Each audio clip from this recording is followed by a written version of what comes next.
अरे केम छो मजा में छो। आ गया आपका अपना डॉक्टर छो छो कालरा। और आज का टॉपिक शुरू करने से पहले फिर बता दूं, इस बार का जो फाइब्रोस्कैन लीवर चेकअप कैंप है वो होगा 7 तारीख को, 7 फरवरी को। और उसी के साथ किडनी का यूएसईआर टेस्ट है ना, उसका भी कैंप है और वो भी 7 तारीख को होगा। तो जिन लोगों को कराना हो मेरे नंबर पे 9810416762 पे मुझे मैसेज करके व्हाट्सएप पे आप रजिस्ट्रेशन करा सकते हैं। ठीक है, तो चलिए आज का टॉपिक शुरू करते हैं। टॉपिक ये है कि बहुत सारे वीडियोस में आपने देखा होगा कि ये बताया जाता है कि जो बीपी की दवाइयां हैं या शुगर की दवाइयां हैं वो किडनी ख़राब कर देती हैं, वो लीवर ख़राब कर देती हैं, है ना। तो कई बार हार्ट पे भी असर आ जाता है। तो कि ये कितना सच है ना। तो सच बोलूँ तो कुछ हद तक सच है, कुछ हद तक सच है, लेकिन ये कुछ हद जो है ना, यही सबसे इम्पोर्टेंट है। क्योंकि जिसको ये नहीं पता ये कुछ हद है क्या, तो उसके लिए सब बेकार है। तो ये टॉपिक जूनियर डॉक्टर्स के लिए बहुत इंपॉर्टेंट है, आम पब्लिक के लिए बहुत इंपॉर्टेंट है। और पूरा वीडियो देखिएगा, क्योंकि अब आप लोग बोलते हैं सर आप ना फालतू की बकवास बड़ी करते हो। यार फालतू की बकवास नहीं कर रहा हूँ मैं आज तो बिल्कुल भी मैं फालतू की बकवास नहीं करूँगा आखिर के 2 मिनट में। वो है क्या बोलते हैं, ट्रेडमार्क है कि आखिरी के 2 मिनट बकवास होती है, गाने होते हैं, कॉमेडी होती है, वो आखिरी के 2 मिनट होती है। उससे पहले आज बिल्कुल काम की बात करूंगा। लो, इसी में 2 मिनट गवा दिए मैंने ये बताने में। चलिए कहीं मत जाइएगा, बस यूँ आया और पूरा वीडियो देखिएगा कि आखिर ये दवाइयाँ खानी चाहिए या नहीं खानी चाहिए, और कुछ हद क्या है। वो हद से गुजर जाना है, धीरे धीरे प्यार को लाना है। मैं गया और हद से गुजर के अभी आया।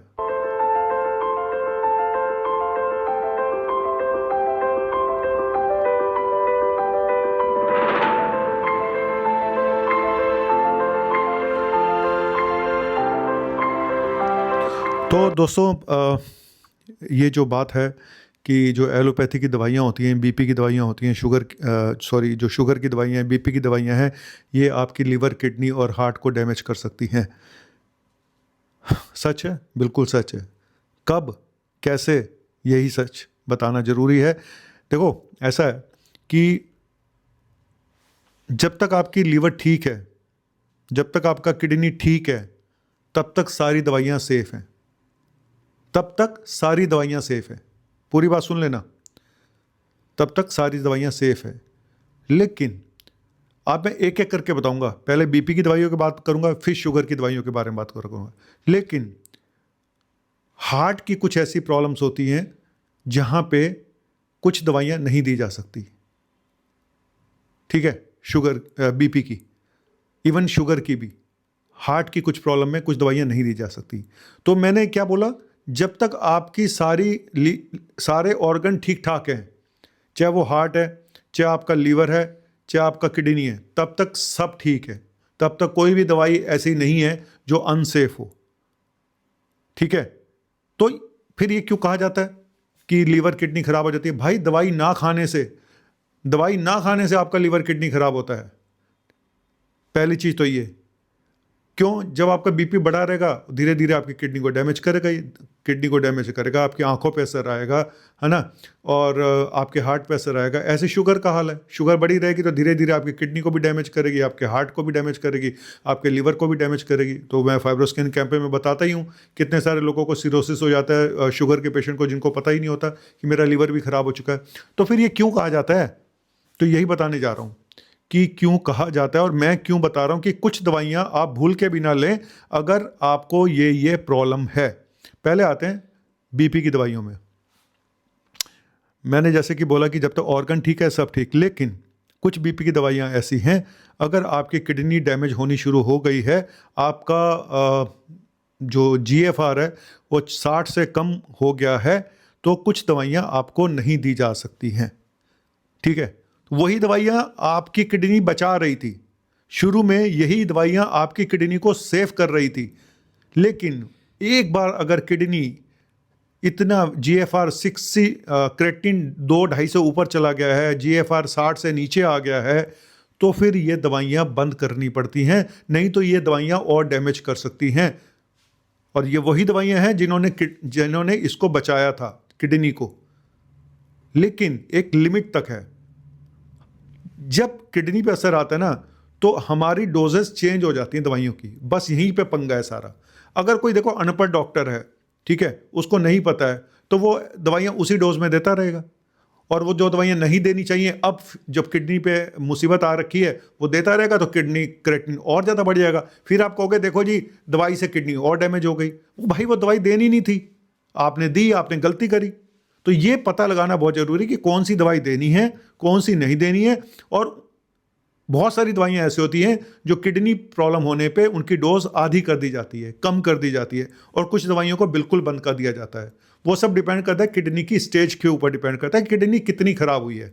ठीक है, तो जैसे कि टेलमिसार्टन है, ऑल्मिसार्टन है, रेमिप्रिल है, और एनालाप्रिल है, एस इनहिबिटर ARB बोलते हैं। ये दवाइयाँ किडनी को प्रोटेक्ट करती हैं, प्रोटीन को कम कर, लीकेज को कम करती हैं। तो इनको हम शुरू में ही देना शुरू कर देते हैं जब पेशेंट को शुगर होती है। ठीक है, तो हम इसलिए शुरू करते हैं। लेकिन अगर आपकी शुगर मान लो नहीं कंट्रोल है, 20-20 साल तक अनकंट्रोल रही, तो ये दवाइयाँ भी क्या करेंगी एक टाइम के बाद। ठीक है, वो जो किडनी अगर 10 साल में ख़राब होनी थी वो 15 साल में ख़राब हो जाएगी। इन दवाइयों ने इतना करा आपके लिए कि जो दवाई किडनी 10 साल में ख़राब होनी थी वो 15 साल में ख़राब हुई, लेकिन क्योंकि आपने शुगर नहीं कंट्रोल करी तो ख़राब होनी थी। लेकिन अब जब वो ख़राब हो गई है, जब क्रेटिनिन 2 से ऊपर चला गया है, 2.5 से ऊपर चला गया है, तो अब इन दवाइयों को बंद करना पड़ता है, क्योंकि अब ये उसको उल्टा नुकसान कर सकती हैं। सेम चीज़ ऐसे ही शुगर की दवाई के साथ है, मेटफॉर्मिन के साथ है, कि मेटफॉर्मिन एक अच्छी दवा है, सस्ती दवा है, लेकिन मोमेंट आपका क्रेटिनिन बढ़ना शुरू हो जाता है तो फिर हमें मेटफॉर्मिन भी बंद कर दी जाती है। फिर हमारे लिए सबसे सेफेस्ट रह जाता है या तो SGLT2 इनहिबिटर मेडिसिन जैसे डेपाग्लिफ्लोजिन, एम्पाग्लिफ्लोजिन, या फिर इंसुलिन। तो ये सबसे ज़्यादा सेफ मेडिसिन होती हैं किडनी फेलियर के पेशेंट के लिए। तो आप समझ रहे हो कि कौन सी दवाई देनी है, कौन सी नहीं देनी, कौन सी बंद करनी है, सबसे बड़ा झगड़ा यहीं पे है। और ये ज़्यादा तो लोगों को पता नहीं होता, इस चक्कर में बोल देते हैं कि भाई ये किडनी की इस दवाई ने किडनी डैमेज कर दी। तो आप समझ लो कि यही दवाइयाँ बचाती हैं, यही दवाइयाँ नुकसान कर सकती हैं। लेकिन जब तक सब कुछ ठीक है, जब तक किडनी ठीक है, जब तक लीवर ठीक है, तब तक हार्ट ठीक है, इन दवाइयों में कोई प्रॉब्लम नहीं है। आप बिल्कुल लीजिएगा, कोई प्रॉब्लम नहीं है। अब आते हैं दूसरी प्रॉब्लम पे, हार्ट वाली प्रॉब्लम पे। अब हार्ट में अगर कोई प्रॉब्लम नहीं है, लेकिन एक पेशेंट है जिसको हार्ट का पंपिंग एक्शन पुअर हो गया है। ठीक है, अब इस पेशेंट को अगर आप पायोग्लिटाजोन दोगे, है ना, तो पानी भर जाएगा बॉडी में, तो अब यहाँ पे और डैमेज हो सकता है। तो ऐसे पेशेंट को पायोग्लिटाजोन जो शुगर की मेडिसिन है वो नहीं देनी है।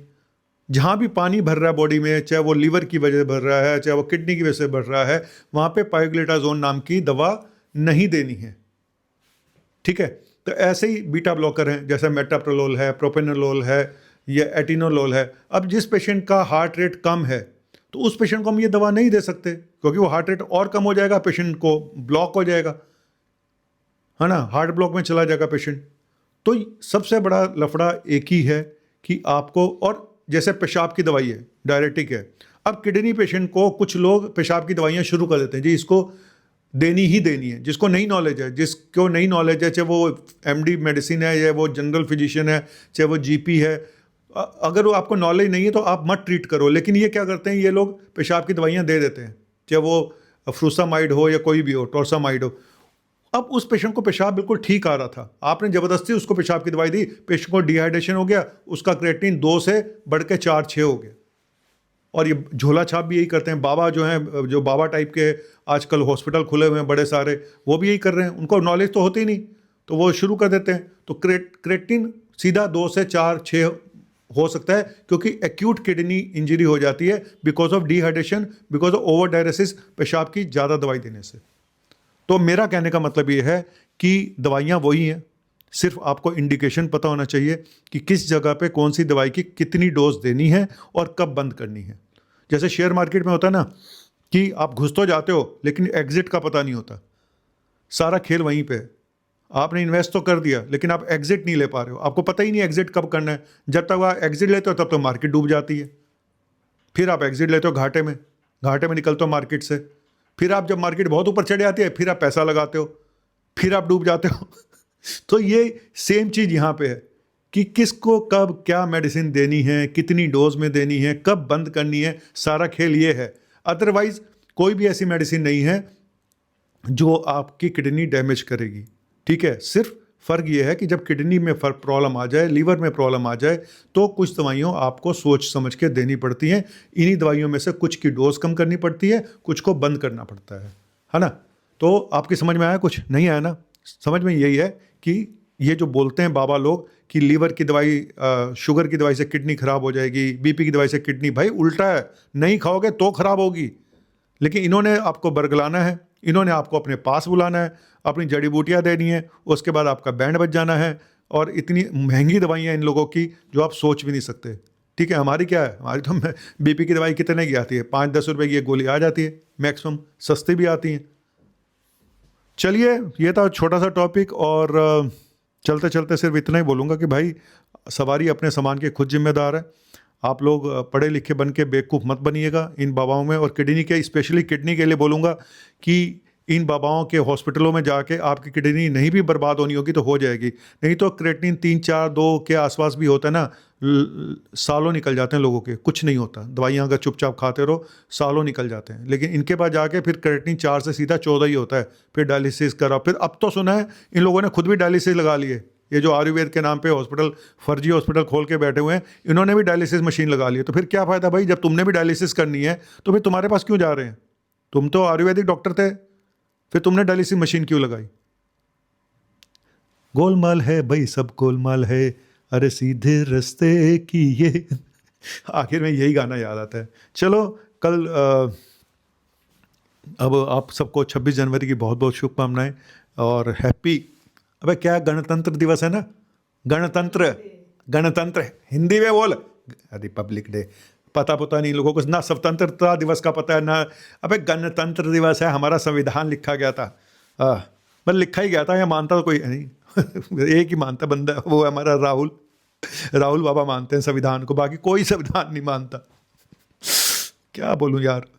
ताकत वतन की हमसे है, हिम्मत वतन की हमसे है, इज्जत वतन की हमसे है, इस देश के हम रखवाले, लाला लाला।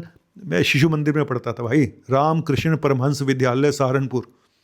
अगर कोई वहाँ का हो सहारनपुर का, उसको पता होगा, रामकिशन परमहंस विद्यालय सहारनपुर। तो वहाँ मैं पढ़ता था और वहाँ पे ये बचपन में मैं स्टेज पे गाता था, ताकत वतन की हमसे है, हिम्मत वतन की हमसे है, ताकत वतन की। अबे दारू पी के गिरे पड़े होंगे, 26 जनवरी को दारू के अड्डे बंद होते हैं, आज ही लाइन लगी होगी, तुम देखना। और कुछ तो शिमला निकल लिए होंगे अपनी गाड़ी निकाल के। कौन सा झंडा, कैसा झंडा, बस कलयुग है भाई, कलयुग के झंडे भी बदल गए, सब कुछ बदल गया, अब तो डंडा ही रह गया खाली। तू क्यों हंस रही है, बंद कर इसको।